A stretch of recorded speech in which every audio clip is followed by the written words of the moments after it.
Probably the law that excites people the most is the offside line now at scrum. You all know that at the line out at present, both back lines have to be back 10 metres from the line out.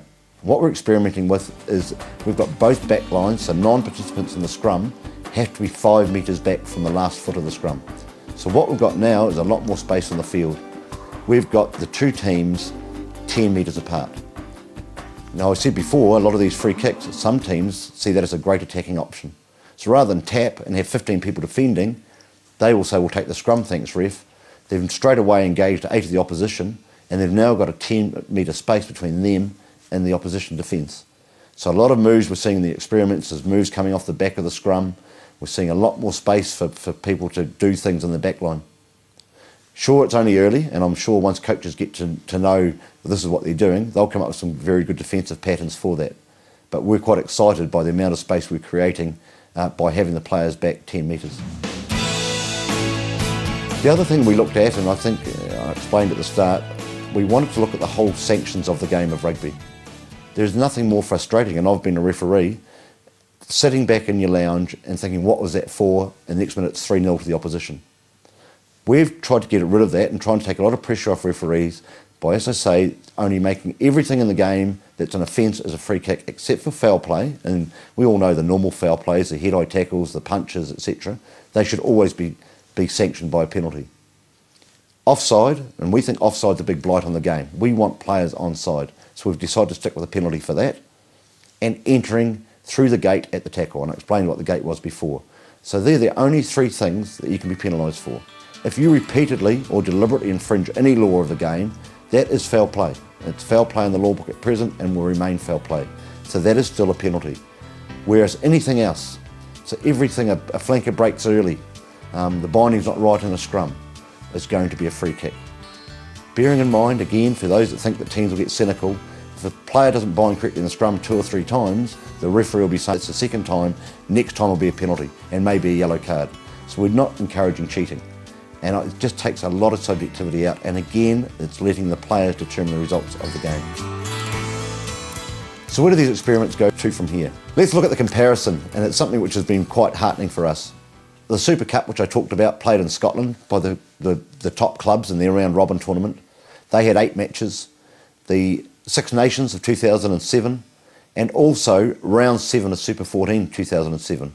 And we got all the stats out and had a look at ball and play time, how many rucks and mauls there were this less scrums, more scrums, because we really want to know, are we changing the game too radically? These are the comparisons. Rucks and mauls on average in the Super Cup in Scotland over the 8 games on average was 143, Six Nations was 167, and round 7 of Super 14, 134. Not a big difference. Line-outs, people saying the ball won't be kicked out so much. Super Cup in Scotland, 28 line-outs per game. Six Nations, 31.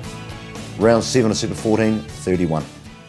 Scrums, the one that people are all concerned about. You're taking the scrum out of the game.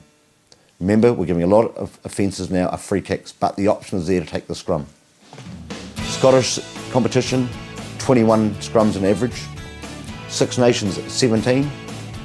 Round 7 of Super 14, 20. So again, the scrums actually went up. If you look at the Scottish Super Cup, over their 8 games, the average number of tries scored, and remember, these are club players, was 9 per match. Six Nations 2007, 4.3 tries per match.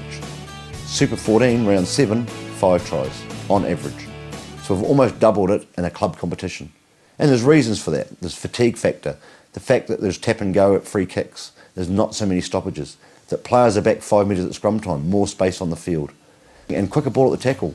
We are seeing the ball in play, and I'll give you those figures in a minute, so a fatigue factor comes in, so defences drop off.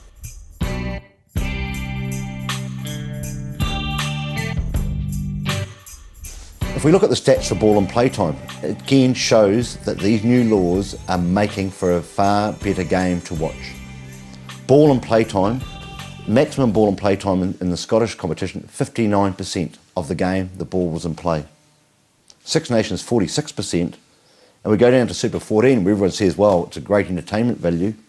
The maximum time the ball in play, and these are professional players, was 41%. So an 18% difference, and yet we're talking about the amateur club player in Scotland versus the professional.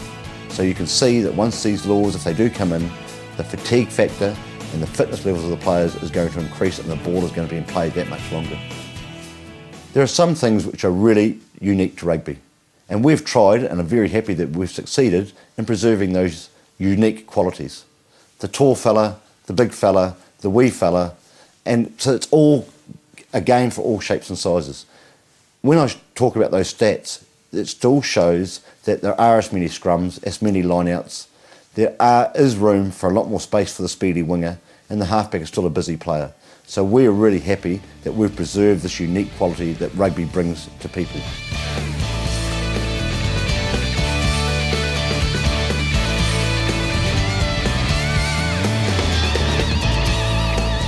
So what's going to happen now is we're going to analyse all the data we get from the Australian-New Zealand competition, put it in with all the other mixes and the experiments we've done, present it to the unions will feed back to the council, and the final decision on these laws, which ones come in, which ones don't, will be made at the council meeting in April 2008.